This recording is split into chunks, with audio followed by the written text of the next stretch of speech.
It's luxury.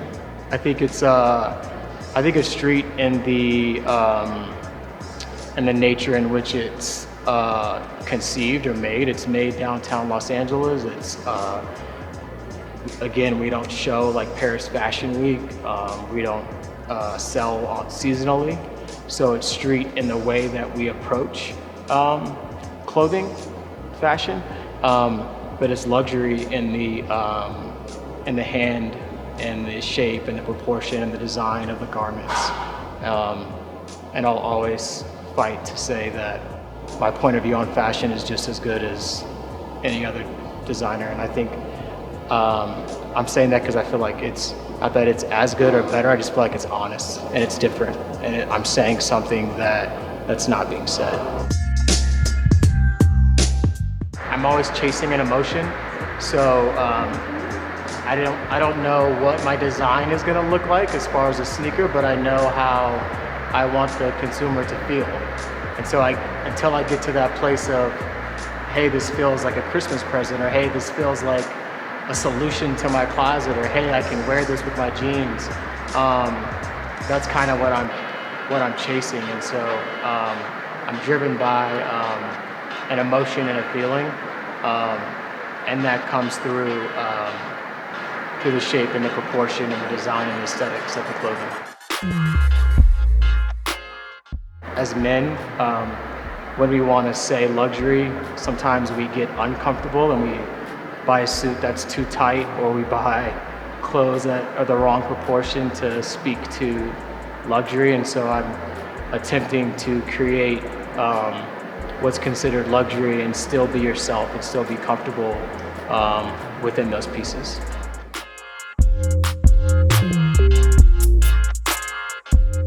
What do you think is timeless about basketball aesthetics? Oh, that's a great question. I think what's timeless about basketball aesthetics is that it's comfortable and it's functional. You know, everyone wants to be comfortable. You know, it's like tearaway sweatpants. You know, I think it's something that is always going to be relevant. And even if something happens with the sport, where the sport goes away and the sport maybe loses some relevance because of the rich history in it, it's always going to speak back to a very strong past. And so the aesthetic of that has such a strong foundational point of view.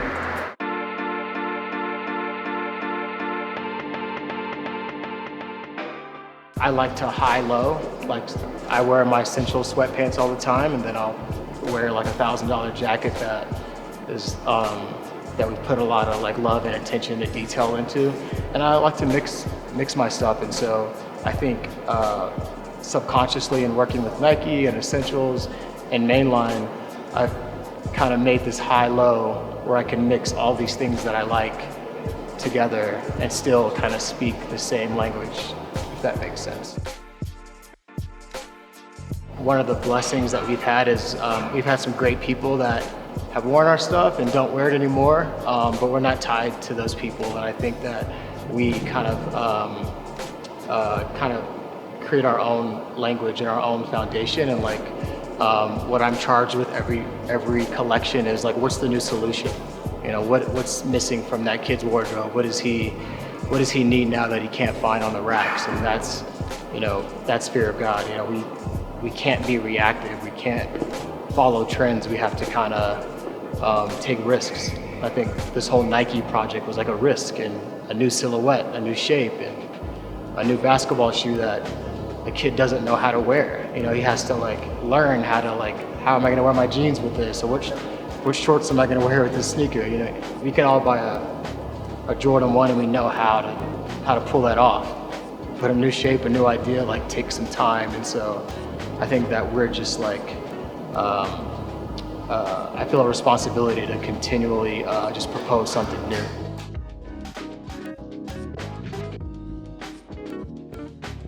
Oldies, like old music, like stuff from the 70s, like, I don't know, Al Green, or like, I do like some modern stuff, but like when I'm creating, I'm trying to like get into a place where people weren't sampling and there was no reference to what they were doing. It's kind of like the Jordan conversation. It's like, you know, Jordans 1 through, I think I stopped liking Jordan after the 13.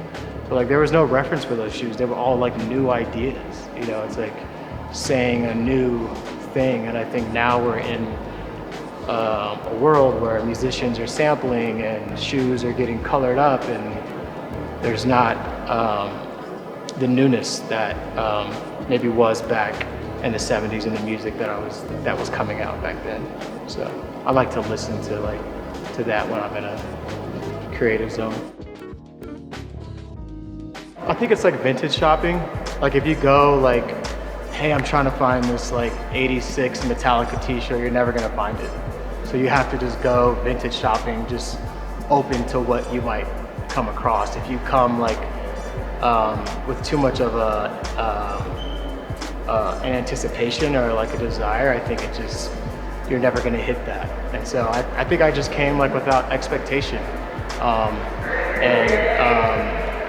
I was beyond pleasantly surprised.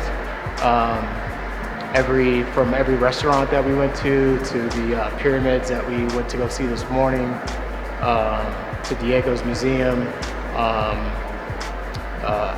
It's just like so rich in like history and modernity, high taste and nice people. It's just a very, very great feeling to be here.